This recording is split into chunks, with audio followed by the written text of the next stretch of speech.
우리 함께 주님 찬양하겠습니다. 찬송가 254장으로 주님께 찬양하겠습니다.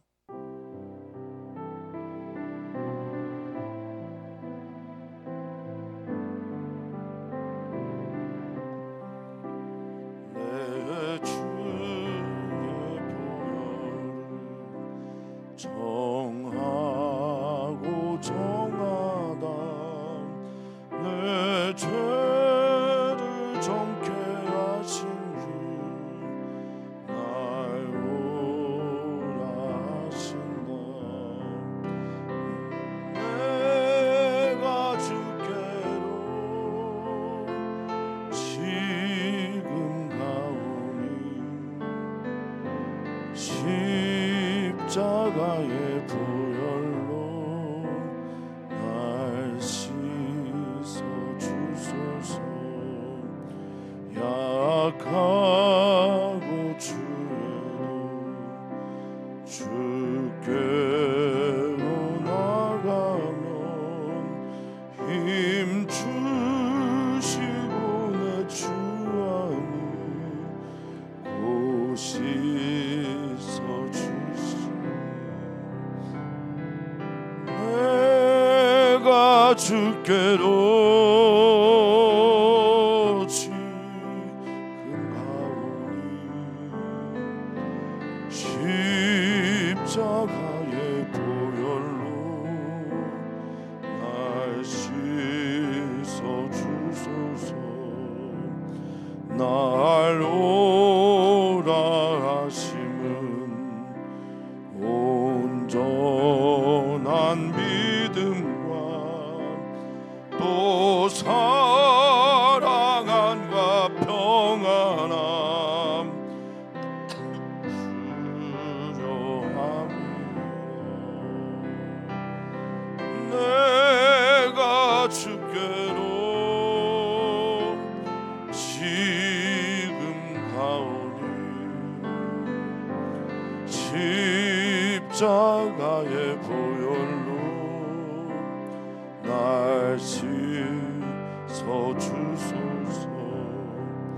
큰 죄인 복받아 살 길을 얻었네.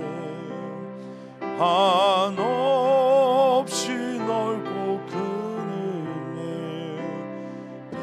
베풀어 주소서. 내가 주께로 지금 가오니 골고다의 보혈로 날 씻어 주소서. 그 피가 맘속에 큰 증거 됩니다. 내 기도 소리 들으사 다 허락하소서. 내가 주께로 지금 가오니 골고다의 보혈로 날 씻어 주소서. 아멘.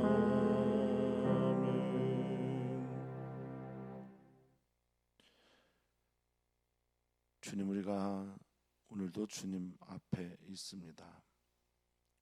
오늘 주님 앞에서 주님을 향해 더 깊이 나아가기를 간절히 소망하는데, 우리의 발목을 잡는 것은 언제나 우리 안에 있는 죄입니다. 그 죄는 하나님 앞에 서지 못하게 하고, 그 죄는 하나님 향하여 가는 우리의 발걸음을 되돌리게 합니다. 그 죄가 우리 안에 언제나 문제가 됩니다.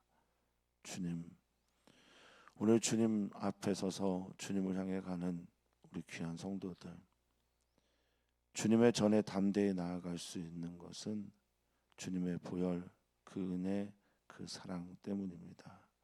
주님 그 은혜로 오늘 우리 하나님 앞에 하나님을 향해 나아가게 주시옵소서. 감사하며 예수님의 이름으로 기도하옵나이다. 아멘. 아멘. 하나님 말씀 함께 봅니다. 하나님 말씀은 열왕기하 9장 14절에서 26절까지 말씀입니다. 열왕기하 9장 14절에서 26절까지 말씀 한 목소리로 읽겠습니다. 이에 님시의 손자 여호사밧의 아들 예후가 요람을 배반하였으니 곧 요람이 온 이스라엘과 더불어 아람의 왕 하사엘과 맞서서 길라 라못을 지키다가 아람의 왕 하사엘과 더불어 싸울 때 아람 사람에게 부상한 것을 치료하려 하여 이스라엘로 돌아왔던 때라. 예후가 이르되 너희 뜻에 합당하거든 한 사람이라도 이 성에서 도망하여 이스라엘에 알리러 가지 못하게 하라 하니라. 예후가 병거를 타고 이스라엘로 가니 요람 왕이 거기에 누워 있었습니다. 유다의 왕 아하시아는 요람을 보러 내려왔더라. 이스라엘 망대에 파수꾼 하나가 서 있더니 예후의 무리가 오는 것을 보고 이르되 내가 한 무리를 보나이다 하니 요람이 이르되 한 사람을 말에 태워 보내어 맞이하여 평안하냐 묻게 하라 하는지라. 한 사람이 말을 타고 가서 만나 이르되 왕의 말씀이 평안하냐 하시더이다 하매 예후가 이르되 평안이 내게 상관이 있느냐 내 뒤로 물러나라 하니라. 파수꾼이 전하여 이르되 사자가 그들에게 갔으나 돌아오지 아니하나이다 하는지라. 다시 한 사람을 말에 태워 보내었더니 그들에게 가서 이르되 왕의 말씀이 평안하냐 하시더이다 하매 예후가 이르되 평안이 내게 상관이 있느냐 내 뒤를 따르라 하더라. 파수꾼이 또 전하여 이르되 그도 그들에게까지 갔으나 돌아오지 아니하고 그 병거 모는 것이 님시의 손자 예후가 보는 것 같이 미치게 모나이다 하니 요람이 이르되 메우라 하매 그의 병거를 메운지라. 이스라엘 왕 요람과 유다 왕 아하시아가 각각 그의 병거를 타고 가서 예후를 맞을세 이스라엘 사람 나봇의 토지에서 만나매 요람이 예후를 보고 이르되 예후야 평안하냐 하니 대답하되 내 어머니 이세벨의 음행과 술수가 이렇게 많으니 어찌 평안이 있으랴 하더라. 요람이 곧 손을 들이켜 도망하여 아하시아에게 이르되 아하시아여 반역이로다 하니 예후가 힘을 다하여 활을 당겨 요람의 두 팔 사이를 쏘니 화살이 그의 염통을 꿰뚫고 나오매 그가 병거 가운데 엎드러진지라. 예후가 그의 장관 빛깔에게 이르되 그 시체를 가져다가 이스라엘 사람 나봇의 밭에 던지라. 뇌가 기억하려니와 이전에 너와 내가 함께 타고 그의 아버지 아합을 쫓았을 때 여호와께서 이같이 그의 일을 예언하셨느니라. 여호와께서 말씀하시기를 내가 어제 나봇의 피와 그의 아들들의 피를 분명히 보았노라. 여호와께서 또 말씀하시기를 이 토지에서 내게 갚으리라 하셨으니 그런즉 여호와의 말씀대로 그의 시체를 가져다가 이 밭에 던질지니라 하는지라. 아멘. 아멘. 하나님은 어떤 분이십니까?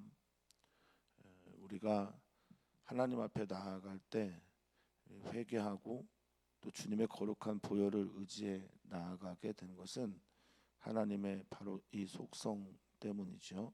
그것은 우리 하나님은 공의의 하나님이시다라는 겁니다.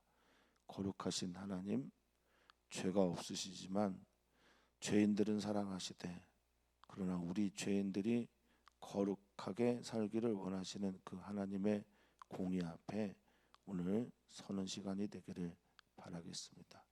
하나님의 공의 앞에 설 때 그 누구도 깨끗하다 말할 수 없기에 우리는 우리를 깨끗하게 하시는 주님의 보혈에 의지해 하나님 아버지께 나아가는 것입니다. 오늘 하나님이 어떤 분인지 하나님의 공의가 어떻게 드러나는지 살펴길 바랍니다. 그리고 우리 자신을 하나님 앞에 서서 우리의 옷깃만 여미는 것이 아니라 손과 발 또 마음까지 청결하게 하고 주의 산에 오를 준비를 하는 귀한 성도님들 되시기를 바라겠습니다. 하나님은 두려운 분이지만 하나님께 나아오는 자를 외면하지 않으신다라는 것 반드시 기억하면서 주님께 나아가기를 소망합니다. 자, 14절과 15절은 예후가 왕의 기름 부음을 받고 나서 배경 그때를 설명하는데요. 마침 그때가 이러한 때였다라고 하는 엊그제의 말씀을 매칭을 시킵니다. 그러니까 이야기가 두 이야기가 같이 가다가 이스라엘 왕 여호람이 부상을 당하고 부상당한 채 이스라엘 성에 있었다라고 하는 하나와 예후가 왕의 선언을 받고 왕의 기름 부음을 받은 것이 또 하나인데 이게 같은 시기였음을 말해주는 게 바로 14절 15절 이야기입니다. 그러니까 8장 28절 29절에 나왔던 이야기를 다시 한번 반복해서 이때에 맞춤 맞게 하나님께서 예후를 부르셨고 예후를 통해 아합 가문 이스라엘에서 매였거나 풀렸거나 관계 있거나 관계 없거나 아합에 속해 있는 모든 이들은 하나님께서 말씀하신 대로 멸하게 되는 일이 일어나게 되는 것. 왜냐하면 아하시아도 아합 가문이기 때문에 그렇습니다. 유다 왕이지만. 자, 14절에 보면 이제 예후가 요람을 배반하였다라는 것으로 이야기를 시작하는데 그때가 언제냐? 요람이 남왕국 유다 왕 아하시아와 함께 아람 왕 하사엘과 더불어 싸우다가 부상당해서 이스라엘 성에 머물며 치유할 때라는 것을 얘기를 합니다. 이스라엘 성은 뭐 제가 이제 작년에 엘리랑 친구들과 함께 갔던 곳이지만 갈멜산 근처인데요. 이스라엘 땅에서 얼마 안 되는 평야지대입니다. 곡창지대이기도 하고요. 그리고 이 이스라엘은 북왕국 이스라엘의 겨울 창고, 겨울 성이 있는 곳입니다. 예전에 왕들은 여름성, 겨울성, 그러니까 평시에는 어떤 사마리아 성에서 이스라엘 왕은 있었고 겨울이 되면 추위를 피해서 보다 더 따뜻하고 안온한 이스라엘로 옮겨서 겨울성으로 머물렀던 곳이 여기입니다. 그러니까 왕에게 준비되어 있는 왕을 위한 모든 것들이 갖춰져 있는 곳이라고 할 수 있겠죠. 여기에서 이제 치료를 하고 있을 때 14절에 예후가 요람을 배반했다라고 말합니다. 이 배반하다라는 히브리어가 카시아르라는 단어를 썼습니다. 보통 배반하다라는 단어는 파시아인데 여기서는 이제 카시아르라는 단어를 의도적으로 썼습니다. 이 카시아르라는 말은 공모를 꾸미다, 모반하다, 배반하다, 반역하다. 그러니까 공모해서 쿠데타를 일으켰다라고 하는 사람의 꾀가 들어가 있는 거죠. 자, 예후가 이런 상황에서 15절에 이렇게 말합니다. 너희 뜻에 합당하다면, 이건 이제 내 뜻, 내가 하나님으로부터 이 말씀을 받은 것에 대해서 너희가 다 동의한다면, 함께 있다면, 이런 말이거든요. 이 합당하다는 말을 그래서 예쉬라는 히브리어를 썼는데 존재하다, 함께하다, 있다. 그러니까 너의 몸이 내 뜻과 내가 받은 하나님의 말씀과 일치하다면 한 사람도 이스라엘 가서 알리지 못하게 해라. 이제부터는 철저하게 이 모반과 계획 가운데서 이 일을 치를 것이기 때문에 그렇습니다. 자, 하나님의 시간은요, 하나님의 때에 맞춰서 하나님의 시간표가 움직입니다. 이게 지금 요람도 아하시아도 이스라엘에 있을 때 하나님은 예후를 부르셨고 예후를 통해서 아합 가문에 대한 심판을 이렇게 하십니다. 하나님께서 예후를 부르실 때 예후의 성격까지 보시고 부른 게 분명한 것 같습니다. 예후는 매우 신중하고 그런데 잔인합니다. 지금 보면 신중하게 일을 처리하는 걸 볼 수 있죠. 아무도 이 일에 대해서 이스라엘 가서 알리지 못하도록 해라라고 하는 것을 보면 더욱 그렇습니다. 자, 이제 예후가 병거를 타고 이스라엘을 갈 때 성경은 16절에 유다 왕 아하시아가 요람을 보러 병문안을 와서 같이 있다는 얘기를 아예 의도적으로 우리에게 전해줍니다. 하나님의 심판은 예외 없고 도망가지 못하고 피할 수 없구나라는 걸 말해주려고 하는 거죠. 성이라고 하는 것은 그렇습니다. 적들을 방어하기에는 안전한 곳이지만 적들이 완전히 포위하게 되면 또 피할 수 없는 것이 성입니다. 사랑하는 성도님들은 하나님이 성이 되셔야 됩니다. 사랑하는 성도님들은 하나님께서 지켜주셔야만 안전한 요새에 있는 겁니다.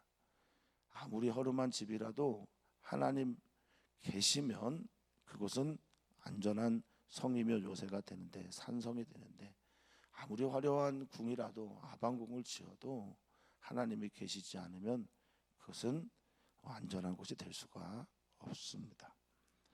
자, 이제 예후가 병거를 타고 몰고 오니 17절에 이스라엘 망대에 파수꾼 하나가 서 있습니다. 이스라엘 성읍에 망대가 있고 거기에 파수꾼인데, 파수꾼의 사명은 응시하고 바라보고 그리고 누군가가 찾아왔을 때 그것을 알리는 거죠. 하나님은 이 시대에 우리를 파수꾼으로 세우셨습니다. 말세가 이르렀다. 하나님의 시간이 가까이 왔다. 하나님의 사랑도 그만큼 우리를 향해 뜨겁게 찾아오는 시기다라는 것들을 보여주고 알려주는 것이 파수꾼의 사명입니다. 특별히 경계선에 서 있는 우리들은 파수꾼의 사명을 잘 감당해야 하지요. 자, 파수꾼이 예후를 보고 말합니다. 한 무리를 봅니다. 여기 이 한 무리라고 하는 심화라는 히브리어는 무리인데 풍부하고 넘쳐 흐르는 이런 뜻을 가지고 있어요. 그러니까 이 무리가 얼마나 활기 있고 활력 있게 찾아오고 있는지를 보여주는 단어라고 볼 수가 있겠습니다. 저들이 뭔가 목적을 가지고 풍부한 모양을 가지고 지금 이곳을 향해 오고 있습니다. 그러자 요람이 정탐꾼을 보내서 누군지 모르지만 평안하냐, 너희가 평안의 문제를 가지고 여기 온 거냐, 아니면 샬롬 외에 다른 것으로 왔는지를 묻게 합니다. 자, 그렇게 보낸 정탐꾼, 그 정탐꾼이 예후를 만나는 이야기가 18절입니다. 예후는 여기서 또 그의 신중함을 한 번 더 보여주는데요. 그 정탐꾼을 되돌려 보내지 않습니다. 그가 와서 왕의 말씀이 평안하냐 평안하냐 이렇게 물어보는데 예후가 이렇게 대답하죠. 18절에 평안이 내게 상관이 있느냐라고 말합니다. 이게 도대체 무슨 말이냐 이렇게 질문들을 많이 하고 또 성경학자들마다 의견도 참 분분합니다. 그런데 그저 이렇게 이해하면 되겠습니다. 지금 이 평안은 너가 계속되기 위해서는 너는 지금 이 평안을 묻는 게 아니라 내 뒤로 가서 있어야 너가 진짜 평안한 거야 라고 말을 하는 겁니다. 그러니까 지금 너가 나와 함께 해야만 너는 평안한 거야 라는 이야기가 있다라는 거죠. 그러니까 너는 나한테 평안을 묻지 말고 너가 평안할 생각을 빨리 해라, 뭐 이런 뜻입니다. 우리는 이제 점점 사람들을 이제 만날 때 히브리인들과 우리 한국 사람들과 똑같은 인사말이 우리는 안녕이고 그들은 샬롬입니다. 왜 그러냐? 어떤 역사학자는 이렇게 얘기를 합니다. 거기도 이제 동쪽, 우리로 보면 이제 서쪽의 끝이죠. 끝의 땅에서 지정학적 위치 때문에 날마다 전쟁을 경험했던 사람들이에요. 그 밤사이에 전쟁을 경험하고 아침을 맞이하고 밤사이에 그래서 전쟁 때문에 경험하는 그 가난함 때문에 아침이 평안했으면 좋겠는 거예요. 그래서 문안 인사를 하는 거죠. 샬롬이라고. 대한민국도 마찬가지입니다. 대한민국 땅도 일본에 의해서 또 동쪽 끝에 있는 아시아 대륙에 있는 나라이니 얼마나 많은 나라들이 이 끝에 있는 땅을 차지하려고 했겠습니까? 그러니까 평안하냐를 묻는 거죠. 안녕을 묻는 겁니다. 이 예후는 말합니다. 평안이 너랑 상관이 없어. 너 평안을 묻지 말고 빨리 나한테 와서 평안하도록 하라라고 하는 거죠. 내 뒤로 물러나라. 너 상관이 없는 일이니까 내 뒤로 물러나라 해서 이 상황을 이스라엘 성에 있는 요람과 아하시아에게 알리지 않습니다. 파수꾼이 봅니다. 이 차파라고 하는 파수꾼은 이제 멀리 보고 응시하는 자인데 때로는 빛나다라는 뜻도 있습니다. 이 파수꾼이 보면서 사자들이 갔는데 그들이 돌아오지 않습니다. 그래서 한 명 더 보내는 거예요. 19절에 있습니다. 그들에게 가서 왕의 말씀이 평안하냐 샬롬을 물으니까 샬롬이 너랑 무슨 상관이야? 너도 내 뒤를 따라라 라고 말합니다. 자, 18절에서는 내 뒤로 물러가라 라고 말하고 19절에서는 내 뒤를 따르라 라고 말하는데 언어는 다 똑같습니다만 성경은 번역을 하면서 좀 더 적극적인 표현을 한 거죠. 이제는 뒤로 물러가라가 아니라 이제 너는 나와 함께 뜻을 같이 해라. 그래야 너가 샬롬이 있다라는 겁니다. 이제 예후가 거침없이 진격해 들어가는데 예후와 함께하는 사람들은 평안이에요. 그런데 예후와 함께하지 않는 사람들은 이제 죽음이다라는 그런 메시지를 담고 있는 거죠. 이렇게 이제 뭐 하나님의 뜻이 이분법적으로 명확하게 갈라질 때가 많지는 않습니다. 하지만 지금은 그런 때입니다. 생이냐 사냐, 평안이냐 죽음이냐, 이것이 예후의 길에 서 있느냐 서지 않느냐라는 거죠. 예전에 아합의 가문에 따라 바알과 아세라를 섬겼던 많은 이들이 이제 예후의 칼날 앞에 서게 될 겁니다. 파수꾼이 이제 또 봅니다. 그들도 돌아오지 않습니다 했는데 이제 점점 가까워지니 이렇게 표현합니다. 그 병거 모는 것이 병거를 운전하는 거죠. 마치 예후가 모는 것 같습니다 라고 합니다. 근데 예후의 특징은 미치게 모는 거죠. 저의 성격이 좀 적나라하게 드러나는 현장이 운전대긴 한데요. 운전을 하다 보면 시간에 촉박하고 그래서 미치게 몰 때가 있습니다. 지금 예후의 성격이 어떤지가 드러나는 거죠. 신중하지만 다혈질이고 잔인한 그런 성격의 사람을 말하는 겁니다. 저도 그렇게 따뜻한 사람은 아닌 것 같습니다. 그렇게 착한 사람은 아닌 것 같습니다. 어쨌든 운전은 그렇게 합니다. 자, 그것을 보고 요람이 메우라라고 말합니다. 21절인데 이 메우다라는 말이 도대체 무슨 말인가? 히브리어로는 이제 아사르입니다. 아사르라는 히브리어인데 이 메다, 결박하다라는 뜻도 쓰이면서 동시에 이 아사르는 싸움에 가담하다라는 말도 있습니다. 지금 병거를 잘 묶어라, 매라, 준비하라, 탈 준비하라 이런 말 정도가 아닌가 생각이 됩니다. 그래서 메우고 요람과 아하시아가 전혀 생각하지 못했을 거예요. 그러니까 예후가 보내진 정탐꾼들을 뒤로 보내는 행위가 나 왕에게 인사하러 가니까 또 같이 가자라고 하는 정도로만 이해를 한 거죠. 만약에 예후가 아니었다면 적들이었으면 이 정탐꾼들은 달려왔을 거거든요. 지금 요람과 아하시아는 그럴 거라고 전혀 생각을 하지 못했습니다.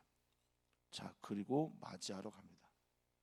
맞이하러 갔는데 거기가 마침 어디입니까? 이스라엘 사람 나봇의 토지에서 만났다라고 말합니다. 자, 성경을 이해하면서 시간의 때에 대해서 하나님의 때에 대한 이야기를 먼저 드렸고요. 그리고 두 번째, 하나님의 심판이 임해지는 장소, 굉장히 상징적인 그리고 우리에게 전해주는 메시지가 많은 곳이죠. 아합 가문의 가장 큰 잘못 중에 하나, 하나님의 공의와 정의를 무너뜨리고 하나님의 사랑을 무너뜨리고 상대적 약자인 그를 짓밟고 그의 토지를 이세벨의 술수를 가지고 뺏었던, 그런데 나봇은 언제나 그렇게 했죠. 여기는 하나님이 내게 주신 나할라라고, 하나님이 내게 주신 기업이고 유산이고 나의 사명의 자리라고, 절대 조상으로부터 받은 이 땅을 당신에게 내어줄 수 없습니다. 만금을 줘도 할 수 없습니다라고 하는 것을 술수를 가지고 죽이죠. 이때 아합이 이때 엘리야에게 예언의 말씀을 듣지요. 바로 그곳이 나봇의 토지입니다. 이게 생각나면 바로 회개하고 엎드려야 되는데 그렇지 않죠.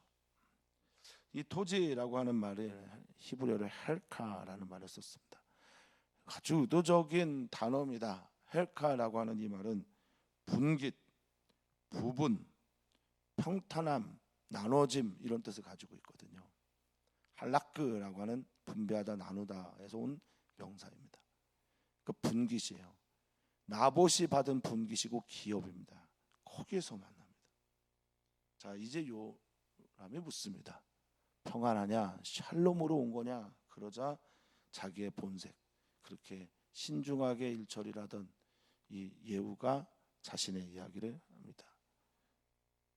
네 어머니 이세벨의 음행과 술수, 음행이라고 하는 짜눈이라고 하는 이 음행은 매춘, 음행, 간음 등의 뜻도 있지만 결정적으로 우상숭배. 이 짜눈이란 말을 통해서 너의 어머니가 그렇게 우상숭배를 많이 했는데 평안할 수 있겠냐? 밑에 있는 술수, 케셰프라고 하는 말인데 뭐 주문, 마술, 우문, 뭐 요술 이런 뜻도 쓰이지만 지금처럼 술수, 그래서 나봇의 토지를 빼앗은 이런 일들이 있는데 하나님의 나라에 있을 수 없는 일들이 일어나고 있는데 우리가 어떻게 샬롬을 경험할 수 있겠냐라고 반문합니다. 본색을 확실하게 드러낸 거죠. 평안이 있겠냐? 요람이 그때 함께하는 아하시에게 말합니다. 반역입니다. 16절에 시작하는 말에 14절에 시작하는 말에 배반하다라는 말을 할 때 모반하다, 공모하다라는 말을 썼는데 여기 이 반역도 미르마라는 말을 씁니다. 파샤나 페샤라는 말이 아니라 미르마라는 말을 써요. 미르마는 부정, 축제, 사기, 뭐 협잡, 모략 뭐 이런 겁니다. 그러니까 지금 반역이 일어나는데 이게 사기치고 협잡하고 또 부정 수단으로 우리를 괴롭히고 죽이려고 합니다. 이런 뜻이죠. 그렇게 도망가려고 합니다. 피하려고 합니다. 그러자 예후가 힘을 다하여 활을 당겨 요람의 두 팔 사이를 화살을 쏩니다. 근데 그 화살이 염통을 깨뜨리고 나왔다라고 성경은 말하는데 이 염통이 레브예요. 레브는 심장도 되지만 중심도 되고 마음의 깊은 곳이. 그러니까 하나님께서 심판하지 않았다면 일어날 수 없는, 도망가는 사람을 화살로 맞추는 거 쉽지 않고, 예후의 위대함, 예후의 능력, 예후의 활솜씨가 대단했다, 주몽급이다 뭐 이렇게 얘기를 하는 분도 계시지만 사실 그거보다는 하나님의 심판 때문이라는 거죠. 하나님께서 그렇게 하신 거죠. 그 화살이 염통을 뚫고 나옵니다. 그리고 바로 그곳에 즉사해서 엎드려지게 됩니다. 어디라고요? 여기가 나봇의 토지가 있는 곳입니다. 자신의 실수로 하나님의 뜻 지키려고 하는 사람을 짓밟았던, 죽였던 그의 결과물이 이렇다라는 겁니다. 사랑하는 성도님들이 삶의 고초, 어려움들이 혹시 의 때문이라면, 의를 위하여 박해를 받고 핍박을 받는 것이라면, 주님 뜻 때문에 그런 것이라면 언젠가 하나님은 사랑하는 성도님들을 안아주시고 품어주시면서 그렇게 만들어가고 있는 이들에 대한 심판을 하실 겁니다.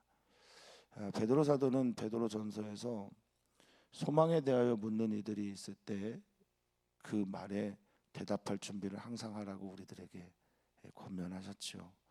사랑하는 성도님들도 소망의 일들에 대해서 나의 소망을 먼저 이야기를 하고, 그리고 소망을 품고 살기를 원하는 이들에게 하나님의 정의와 공의와 사랑의 이야기를 들려줄 수 있기를 축복합니다.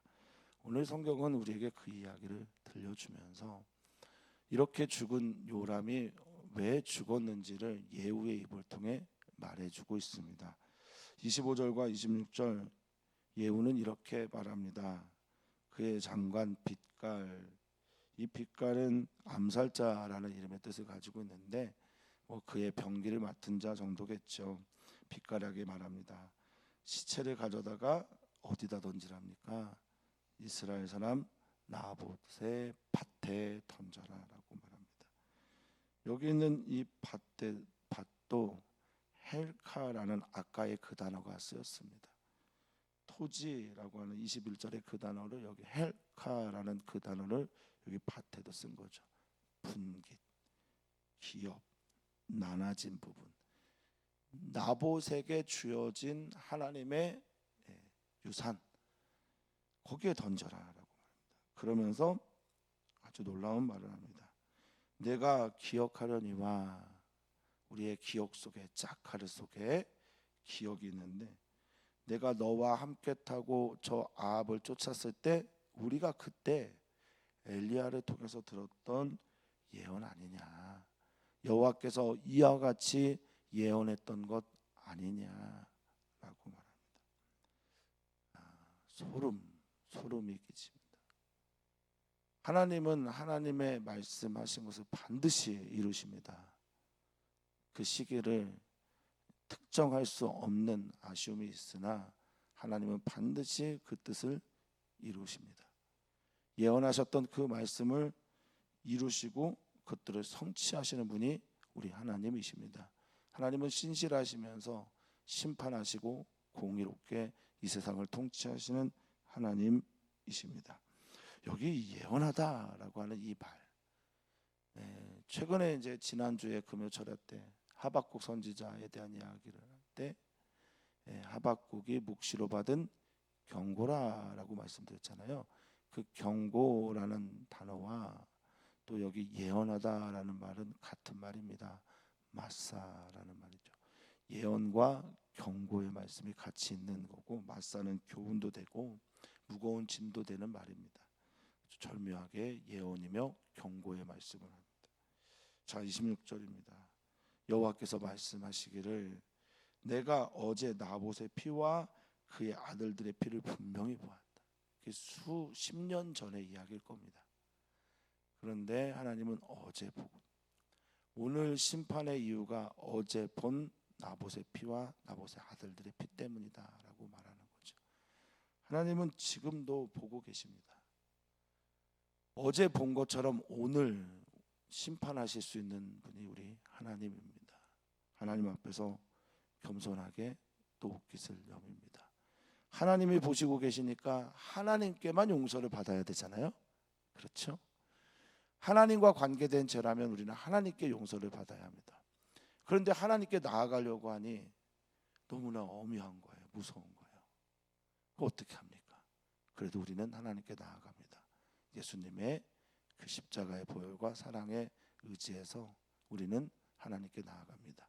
하나님의 공의와 사랑이 예수 그리스도를 통해서 이루어졌다라는 것을 믿기에 예수 그리스도의 그 은총의 빛에 의지하여 우리는 나아갑니다. 이렇게 하나님께서 말씀하시면 정말 무섭고 그 앞에 설 자가 아무도 없습니다. 그러나 정말 하나님 앞에서의 자유함과 해방과 용서는 우리 주 예수 그리스도의 은혜로 가능하기에 오늘 우리는 그 하나님을 향해 담대히 나아갑니다. 반드시 하나님께서 말씀하시면서 토지에서 내게 갚을 것이다 라고 말씀하신 그 일, 이 갚다라는 말이 샬람입니다. 완성시키다, 갚다. 이 샬롬이 여기서 오죠. 채우다, 만족시키다, 이런 겁니다. 하나님 기억하고 계셨고 하나님 알고 계셨고 보고 계셨던 일이 지금 그 아들의 요람의 때에 일어나게 됩니다.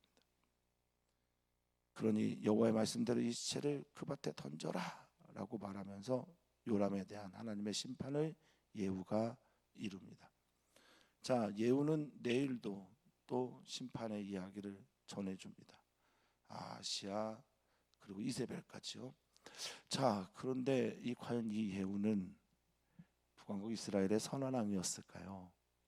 보면 아시겠지만 결론을 미리 말씀드리면 이는 여로보암이 섬겼던 금송아지를 바알과 아세라 대신에 섬기게 됩니다. 역시 악한 왕이었죠. 오늘의 말씀을 통해서 우리들의 삶을 좀 한번 돌아봅니다. 하나님 앞에서 우리는 정결한가? 하나님 앞에서 우리는 거룩한가? 우리를 돌아보면서 예수 그리스도의 은혜, 하나님의 그 사랑 다시 한번 마음에 새겨봅니다. 오늘 우리는 여러 가지 말씀들이 들려왔지만 하나님의 심판의 그 때와 장소의 적확성에 대해서 놀라게 됩니다. 우리에게 교훈의 말씀을 주는 거거든요. 나봇의 토지에서 아합 가문의 모든 사람들을 그렇게 죽이시는, 심판하시는 하나님, 그 하나님의 심판은 어떤 이에게는 사랑이지만 어떤 이에게는 멸망입니다. 우리가 하나님의 사랑 앞에 있는 하나님을 경험하기를 소망합니다. 오늘 우리는 기도합니다. 어린이 교회, 청소년 교회 위해서 기도하며 어린이 교회, 청소년 교회 여러 명사를 위해서 간절하게 기도합니다. 기도의 힘, 기도를 경험하는, 기도를 하는 것이, 기도의 사람 되는 것이 우리 어린이 청소년들의 비전이 되었으면 좋겠습니다. 그 일을 위해 우리 어른들 기도하게 하시고 선생님들, 목사님들 한 마음이 되어 그 아이들을 향해 하나님의 뜻을 전해주는 여러 명사이기를 소망합니다. 하나님만 바랍니다. 하나님 외에 소망이 없습니다. 하나님만 의지합니다.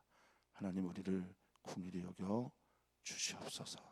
오늘 하나님의 사랑과 은혜, 공의를 경험하는 하루이길 소망하며 사랑 많으신 예수님의 이름으로 축복하며 기도하옵나이다. 아멘.